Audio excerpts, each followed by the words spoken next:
want to go over the door prep. You'll get a template with each lock. So if your door is not prepped already, prep it to the template. There's a 5.5 inch or 4 inch center to center, and that distance is from hole to hole. And these are 2 1/8 inch holes, top and bottom. This one's spaced out at 4 inches.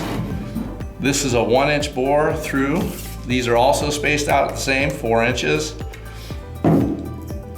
Door thickness is set at 1 3/4 for this lock. The back set, which is from the edge of the door to the center of the hole, this one's 2 3/4. This is adjustable 2 3/8 or 2 3/4. So that's your door prep. If you already have your door prepped, you have to make sure that this center to center distance is correct. It's either 4 or 5.5 inches.